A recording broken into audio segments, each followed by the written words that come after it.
Welcome, you're watching Kaleidoscope Srilanka Live News Capsule. Many of Sri Lanka's regular apparel buyers have been challenged in the last few years with their own economic and social crises. If that's the case, where does Sri Lanka stand? In 2024, Sri Lanka's apparel exports were $4.7 billion, a 5% growth over 2023, but still behind the 2019 number of $5.3 billion. So, what's in store for Sri Lanka's apparel exports? Newly appointed chairperson of the Sri Lanka Apparel Exporters Association, Rajitha Jayasuriya, is in the studio today for a frank outlook. Rajitha, congratulations, you're now the chairperson of the Sri Lanka Apparel Exporters Association. Thank you very much, Savi. It's going to be a tough year ahead. What are you foreseeing for Sri Lanka's apparel exporters, good and bad? It's going to be a tough year ahead for sure. We've had 4 to 5 tough years post-COVID. We've never really come to the 2019 levels in terms of the exports that we sort of experienced in 2019. Post-COVID, we had financial issues globally and locally, which impacted export industry significantly because of the fluctuating rupee and the currency issues that we faced. And going ahead, 2025, I feel, is going to be a defining year for the apparel industry. There's a new regime in new administration in the US, and much talked about administration in the US, and US being our major apparel export destination.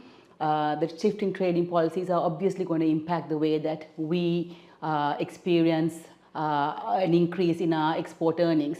So that's going to be something that we'll have to watch out. President Trump just announced revised trade tariffs against China, Mexico and Canada. And that's going to clearly have a significant impact on the way that Sri Lanka behaves, because we are significantly exposed to China in terms of our raw material imports. So it's going to be a tough and defining year for us, 2025 as well. But I think what we are going to have to do is differentiate ourselves and ensure that we upskill our workforce, bring in more technical and innovation skills into our manufacturing processes, bringing AI, making sure that we are positioning ourselves well by seeking governmental support as well to ensure that we have the right FTAs with the right countries, and ensure that we continue to lobby for stronger currency, and to get the government to really support us with labor reforms and other investment reforms, really, because we need to see Sri Lanka actually having that ease of doing business come back in. Lots of challenges as far as I can see, but what does Sri Lanka have in place to optimize on to overcome some of these at least? Despite us having to compete with regional players like Bangladesh and Vietnam, who are significantly ahead of the game when compared to Sri Lanka. Sri Lanka has had the unique advantage of being able to differentiate ourselves by being an ethical manufacturing hub. We are known for our initiatives and work around sustainability and governance and compliance.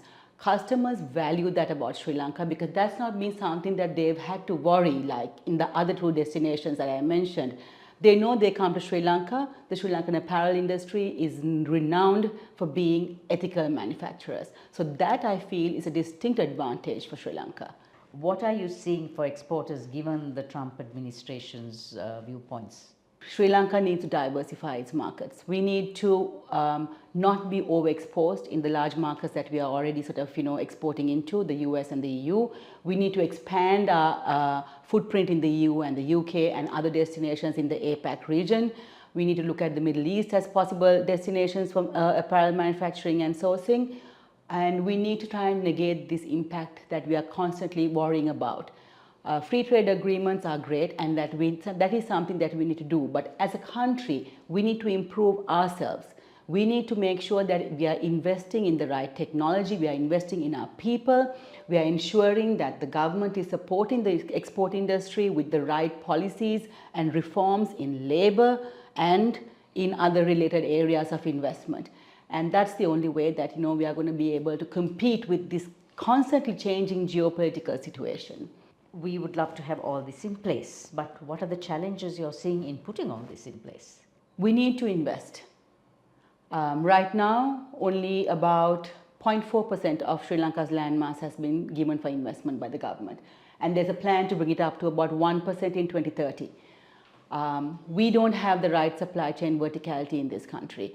We have to ensure that we are investing. Parks like the Airwood Fabric Park, this has been talked about and it has just not gotten off the ground. We need to ensure that this is a fully running fabric park. The supply chain verticality will ensure that we have speed to market. It will lower our cost base. Together with that, we need to see that the energy prices must be controlled and brought down. The currency needs to be managed so that we don't have to face the appreciating rupee has a deep impact on the apparel industry. So we have to understand where this is all going, and we can't do this alone. While the industry is also investing in bringing the right technology, AI, and upskilling our workforce, we also need to see the apparel or the collaborative input from the government side to support us to bring the supply chain verticality onto the island. That's going to be very, very critical. The investment climate has to change. It has to have more rigor, it has to be more dynamic, and it has to be more agile to adapt to changes that are happening all around us. What are the top 3 priorities at the moment for the industry? I think it's important that we diversify our export markets. We need to ensure that the markets that we are overexposed to are mitigated, with the industry really looking to strengthen our presence in regions that we haven't exposed ourselves to or are completely underexposed in. We need to understand that sustainable manufacturing is going to be the way that we have to operate in the future. It's not a choice anymore. It's just going to be the way that we are expected to manufacture, and there is significant investment that's required in this space. Sustainable manufacturing, bringing in the innovation, the right type of innovative material, technological processes, manufacturing methods is going to be very critical. And to support this, we need to be upskilling our workforce as well.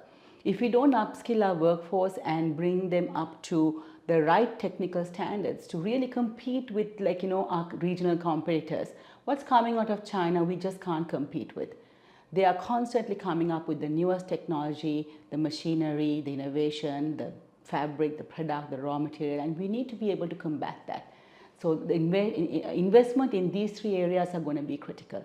Did you know that Kaleidoscope is on YouTube, Facebook, Instagram and LinkedIn? So don't forget to subscribe, follow and like us for more.